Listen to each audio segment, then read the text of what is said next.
Mind you that South Korea has now developed a surface or is developing a surface-to-surface ballistic missile as powerful as a tactical nuclear warhead, and that has reached its final stage. And joining me via Skype from Abuja to discuss the South Korea's weapons proliferation agenda and the possible risk in sight is a security expert, Kach Ononuju. Good to have you join us. Thank you very much. How are you doing? Sometimes in May, we saw how President Moon Jae-in visited the U.S. To see President Joe Biden, and that treaty or that guideline, the U.S. guideline agreement that was signed between Seoul and Washington in 1979, was terminated, and now Seoul can now develop missiles. So, what do you make of this latest development of missiles by Seoul, which is South Korea?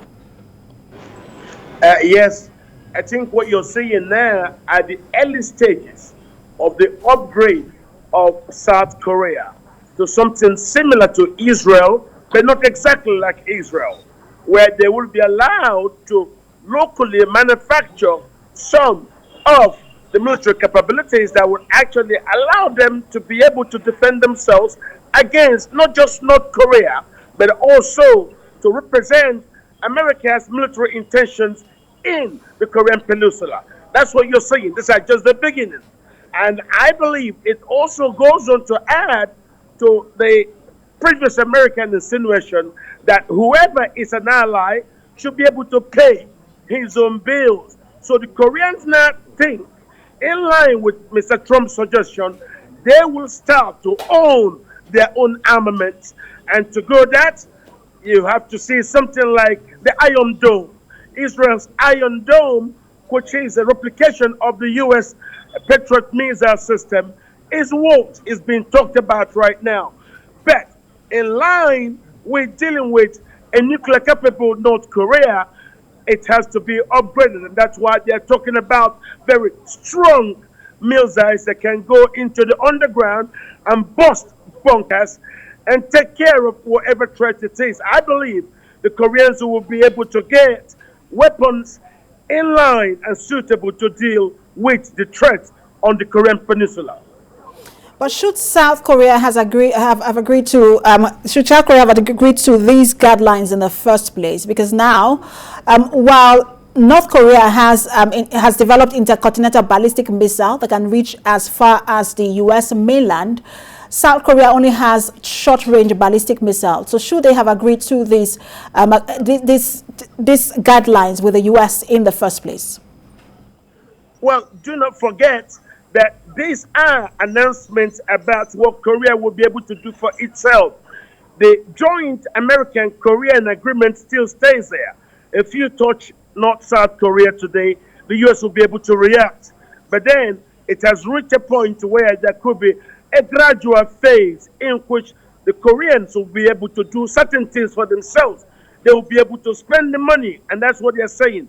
They are investing more in their defense capabilities, and that's what it means. Not just relying wholeheartedly on the American defenses, but also being able to spend their own money to be able to take care of the threats that could come to them right there in the Korean Peninsula.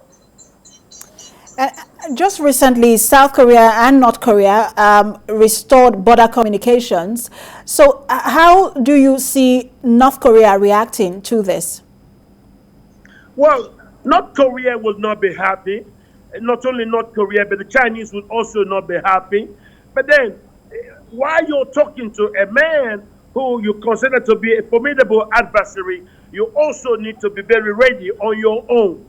You see, the mistakes that you saw in Afghanistan, I do not think you can trust whoever says he's talking to you.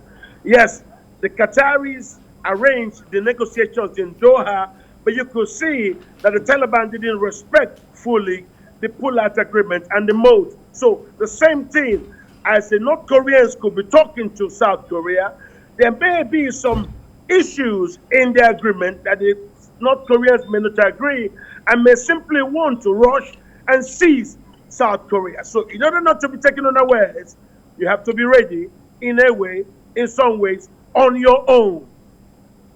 And where does this leave the U.S.? Because if you remember, President Biden did meet with Kim Jong-un of North Korea in talks just to try and get North Korea to relinquish its nuclear warhead.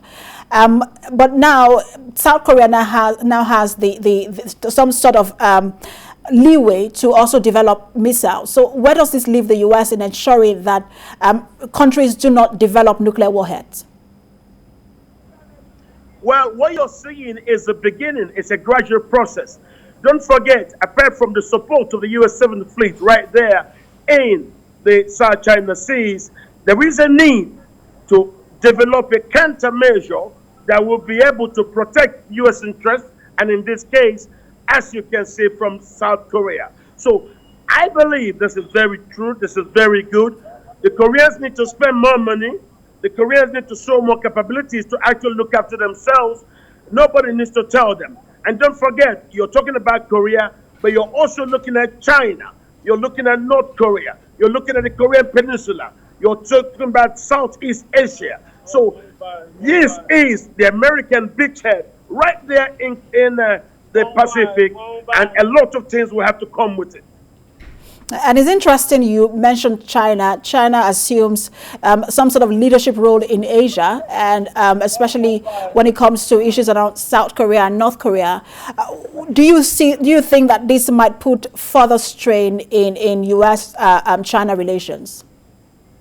Oh, yes, it will. It will put the strains. The Chinese have never been happy about the bolstering of American forces right there in the Pacific.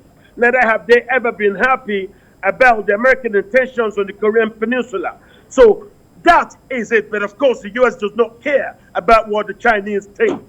All they're trying to say is that we're all in on the peninsula. We're all part and parcel on the peninsula.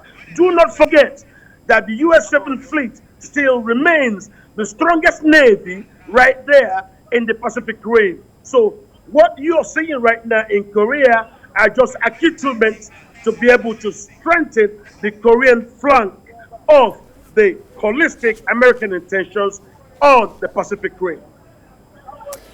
Security expert Catch Ononuju, thank you for talking to us. Thank you for having me.